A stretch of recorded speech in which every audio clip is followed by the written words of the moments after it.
This content is for educational, informational, entertainment purposes only, and nothing should be taken as a recommendation to buy, sell, or hold any securities at any time.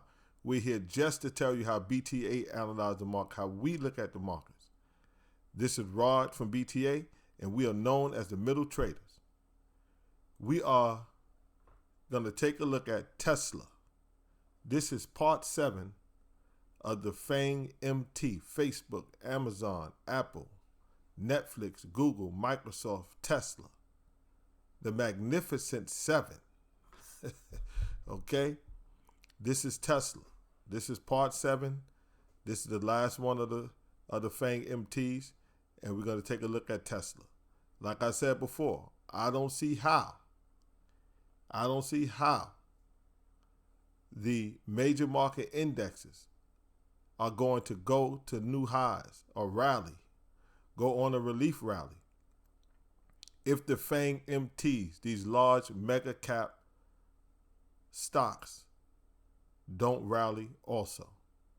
The FAANGMTs is taking up almost 50% of the NASDAQ and nearly 30% of the Standard & Poor's. These things make up a large percentage of these indexes. Okay, so how in the world can the indexes go up and rally if these don't? Look, I have these indexes on my sentiment page. And if I don't see these indexes rallying or moving upward, I can't see how the indexes are going to go. So we're going to track these stocks. These FAANGMT stocks have been selling off hard. So when we get this relief rally, when we get this rebound rally, try to go back to the highs of the inverted yield curve. I know y'all saying this guy's out of his mind. That's 1,000 points or more from where we at now on the Standard & Poor's. But hey, stranger things have happened. Anything can happen in the markets. Hey, it is looking kind of grim and kind of dim. I wonder if it's going to go there myself, but I'm still saying I'm leading on the side of history. It has happened every single time. After the inverted yield curve, before we had the recession, before we saw the recession hit, we went back to those highs. Okay, this is Tesla, a daily chart of Tesla. And look, Tesla is clearly in a downtrend. It's clearly trending down. Okay. It's below the white 5-day moving average. Let me zoom in on this so you can see it. It's below the white 5-day moving average. It's below the green 9-day moving average. It's below the yellow 21-day moving average. And they're pointing down. The 50-day moving average is trending down. And you can see right here. Let me clear that up and redo that. Right here. The 50 has crossed below the 200. Okay? The red line has crossed below the crayon line right there. All right? The 50 has crossed below the 200. That's what you call a death cross. That's the sign of a clear downtrend. Okay? The death cross is telling you that the trend is really starting to move to the downside. Okay, that's a very negative sign. All right. So clearly we're in the downtrend. And you can see the distribution as this thing has been selling off. Higher volume than the previous day. Higher volume than the previous day. Higher volume. Down days with higher volume than the previous day. You can see the distribution. And most recently, look at the distribution coming in. Okay. So we got clear distribution. You see more down days, more down volume than up volume. Look, more days with above average volume on down days than up days. So our volume analysis, we don't really have to go through it too much. You can see it's not good for Tesla. So Tesla on our daily chart here with our key moving averages, it's below all the key moving averages, and it's definitely trending down. But it is some positive things for Tesla, and I'm gonna get to that in a few minutes. So here's our structural chart for Tesla. Okay. This is a daily chart with our trend lines, support and resistance levels. Okay. And, well, you can see we're below the internal trend lines. All right, we below these downtrending internal trend lines. I'm going to zoom in here on this data so we can see it clearly. Okay, we below the downward trending internal trend lines. You can see that. Okay, and we tested this support level right here at 619.75. This horizontal yellow line right here is at 619.75. We tested it, rallied back up. Started trading back down when the market sold off over the last week and a half. And we came back down and we found support there. But we're still below this downward trending internal trend line here. Okay. And then we got this trend line going across the highs. And then we got this other trend line going across this other internal trend line right here. So at the end of the day, for Tesla, we're caught between this downward trending internal trend line and this horizontal support. So can we find support here and stay and break above this downward trending trend line, rally up to this other resistance level right here? This horizontal resistance level right here is at 702.09. 702.09. But when we get there, we got some downward trending trend lines right here that we need to get above. One across the most recent highs, and the other one is internal trend line. We got to get above that. So right around 702 going into 1788. So in between 702 and 1788, we got these downward trending trend lines. So if we can hold support, break above this, I would think maybe it can go back to 702 and 717, maybe, okay, according to the structural chart before it runs into any problems. Well, if we get there, then we got to see if we can get above the 702, above 717, and then it might be clear to go to 777.38, which is up here, this horizontal resistance level. Well, that looks good on the structural chart, but as it's breaking those levels to the upside, we have to see if it's going to run into any key resistance area with our key moving averages. So we'll be watching both things simultaneously at the same time. Now, this is a positive for Tesla. All right, this is a positive for Tesla. We're going to zoom in right here. Tesla does have a positive right here. Okay, look, we hit a low here on the price chart. Up top, you see our bar chart of the prices. We hit a low here, and we held that low. Okay, almost as support. Okay, so we didn't break down below that low. So it held as support. Well, look at the RSI. Look at the RSI, the relative strength index right here. It hit a low here, and it's making a higher low. Granted, it's still below 50, all right? If I put a horizontal line right here on the 50 level, let me change that to 50. Okay, I'm just gonna see, you see that horizontal yellow line there, that's on the 50 level, that's the 50-yard line. Well, granted, it is on the wrong side of the 50-yard line, so the sellers still have the momentum, but it is a bullish divergence right here. Prices are moving sideways, consolidating, finding support, and the momentum indicator, the RSI, the relative strength index, is making higher lows. That is a bullish divergence. That's showing that momentum is increasing to the upside. It's not coming out.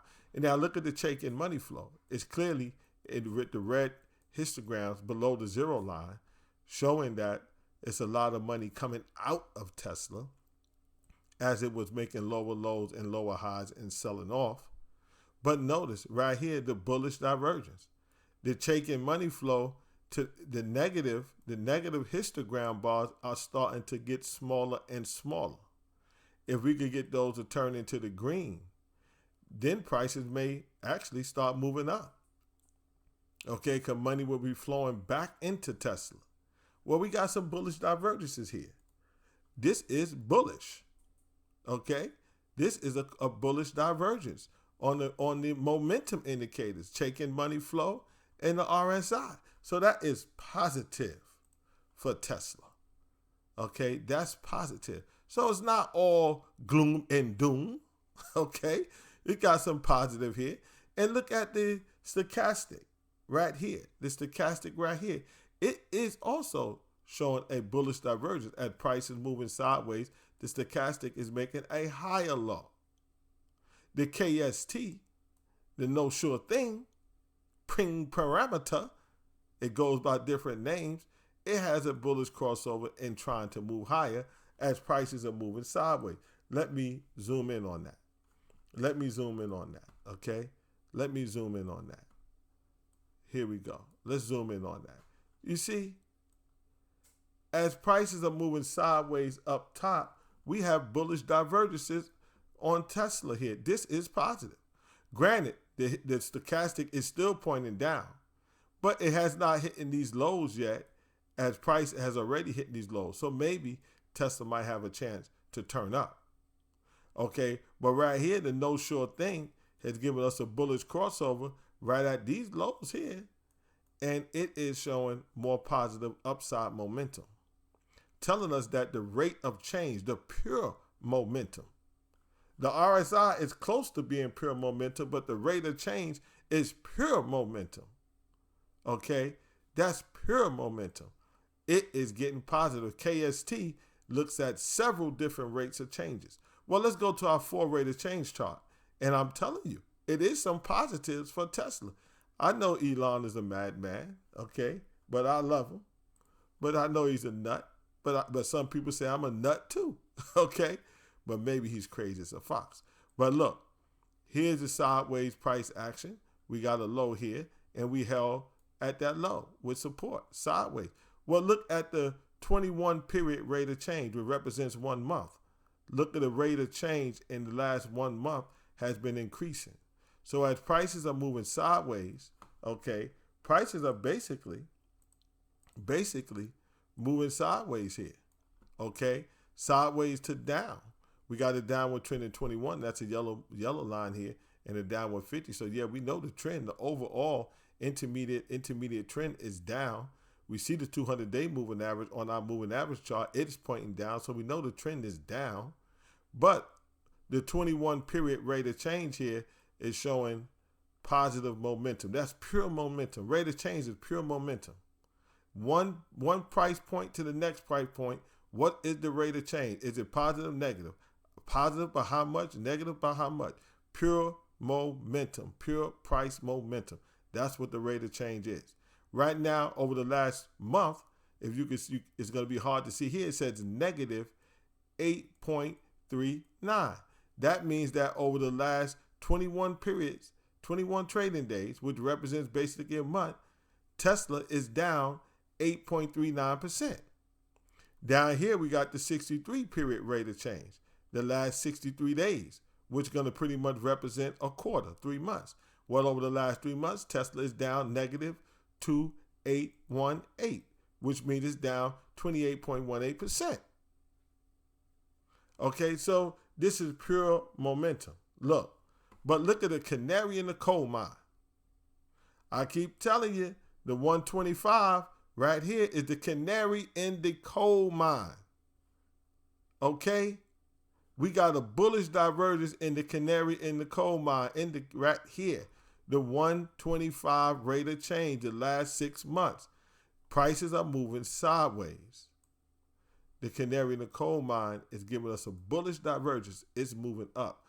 It is some positive things in Tesla. It is some positive looking things in Tesla. Well, maybe that's happening because we know Tesla just announced another stock split. Okay, and you know, for some reason, like I told y'all before, for some reason, traders feel like when a company announces a stock split, they want to buy it. They think they want to get it and buy shares before the stock split actually go through. Okay, so maybe that's what's happening with Tesla, why it's stabilizing and the rate of change and the momentum is starting to show bullish divergences. Well, Tesla did a 20-for-1 stock split back in August of 2020, okay? And now they want to do a 3-for-1 stock split. They just got approved for that.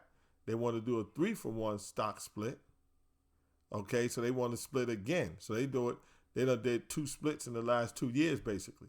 Well, remember what O'Neill said about these excessive stock splits. Excessive stock splits start coming right before the fall, okay? Companies start doing these stock splits right before the fall, before it falls apart. Now, look, Amazon just did a 20-for-1 stock split, right? Google has approved a 20-for-1 stock split. Okay. Google got a 20-for-1 stock split that's supposed to take effect in July. Okay. Amazon 20-for-1 stock split already took effect. Remember, Amazon was trading around $2,447. Okay, Amazon was trading around $2,447 before its stock split. It did a 20-for-1. Okay, and what Amazon is at now? Amazon is at 102. So it did its 20-for-1 stock split. Google has announced its 20-for-1 stock split taking effect in July. Tesla about to do another 3-for-1 stock split. It already did a 20-for-1, excuse me.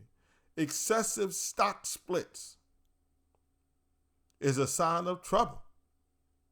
Well, we already know that trouble is on the rising. Troubles are coming, they say. Troubles is on the way. But the big one is coming, but it's not here yet. And we're going to look at that again. Okay, we're going to talk about that, about when the big one is coming and when we can see signs that the big one is here. Remember, I already showed y'all the inverted yield curve, okay, the spreadsheet of the inverted yield curve. We're going to bring that up again, but it's some other things out there that's telling you that the recession is not here yet. We are not near the recession. I'm going to do a video on that next week. The recession is not here yet. This is not the big sell-off. Okay, let's continue with Tesla.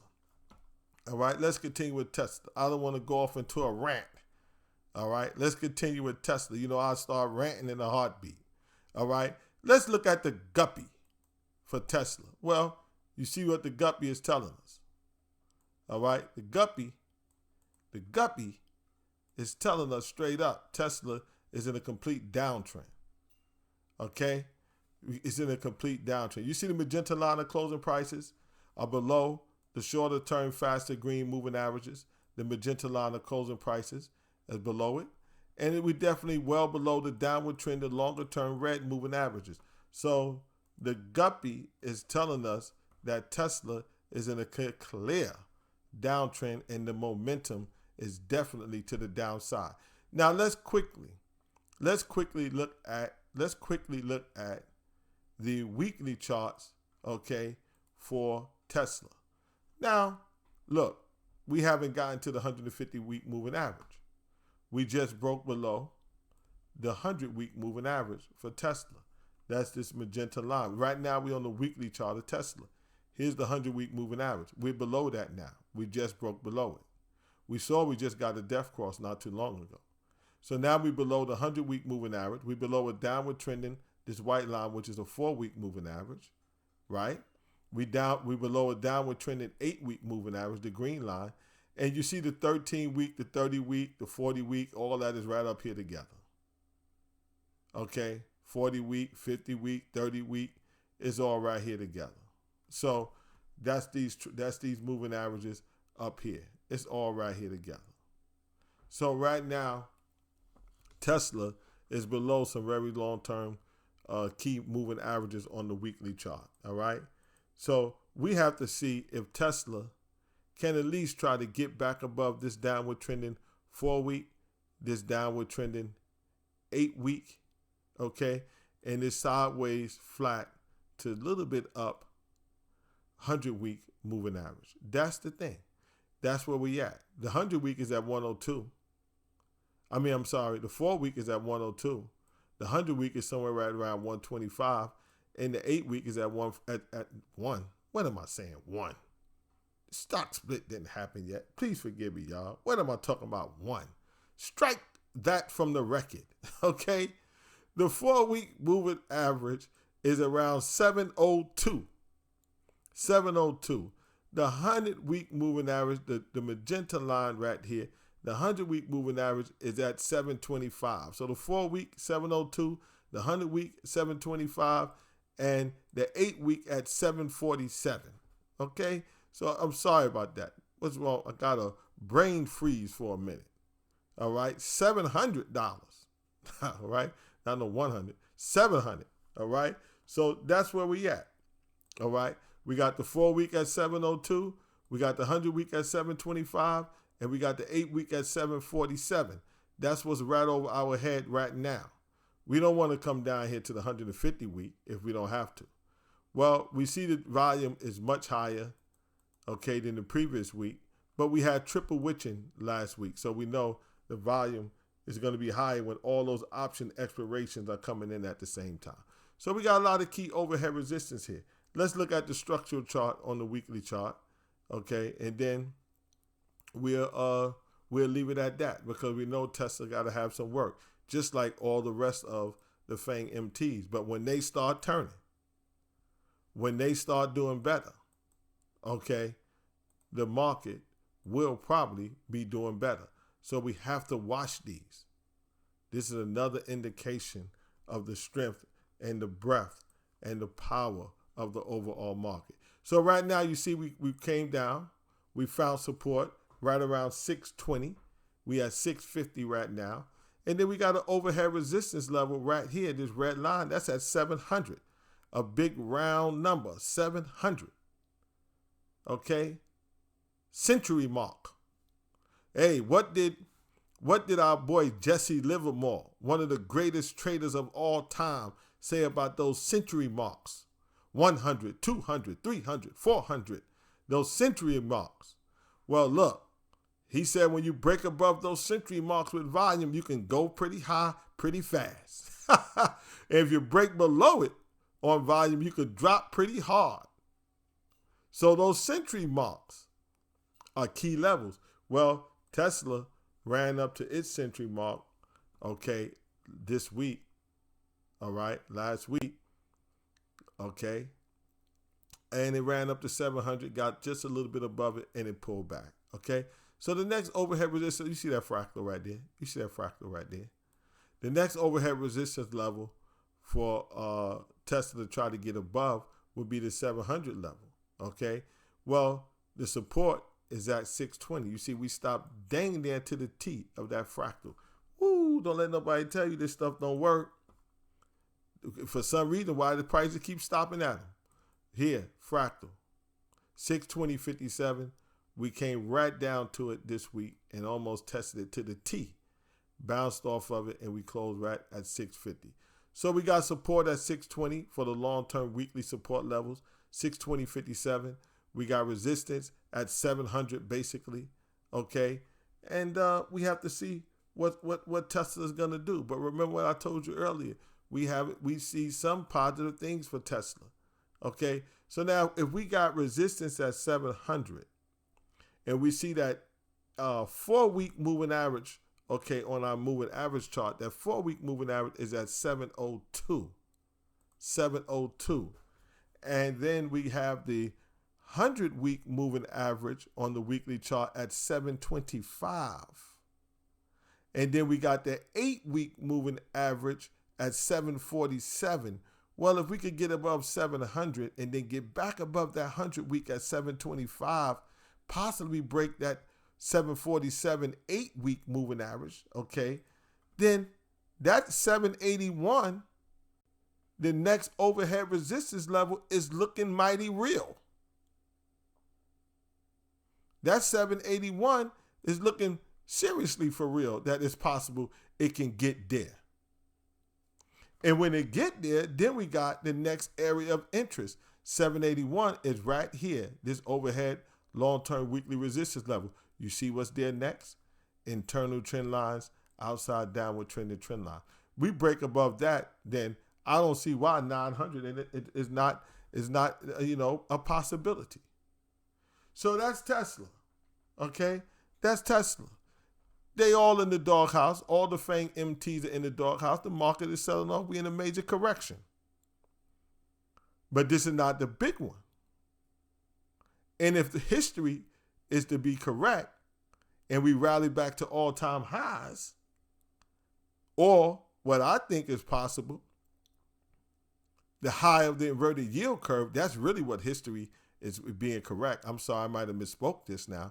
So some people think we might go back to all-time highs, but if history is correct and we go back to the high of the inverted yield curve date, that's what history is saying. Sorry about that. Okay, which I think is possible. I know it's looking like kind of grim and kind of dim, but I think it's possible. This is not financial advice. You know I can't give it, but wouldn't it be wonderful if it was? Wouldn't it be great if it was? Ching, ching, ching, ching. Could definitely stop a person from losing a lot of money. So that's Tesla. That's number 7 of the Magnificent 7. Facebook, Apple, Amazon, Netflix, Google, Microsoft, and Tesla. How can the market go up if the FAANGMTs don't? 1 or 2 of them might not go. 1 or 2 of them might not run because of some issues internally with just that particular company. But more than likely, more of them than not are going to rally if the market rallies. Okay, that's it. See you in the next video. Hope everybody's doing well. See you in the next video.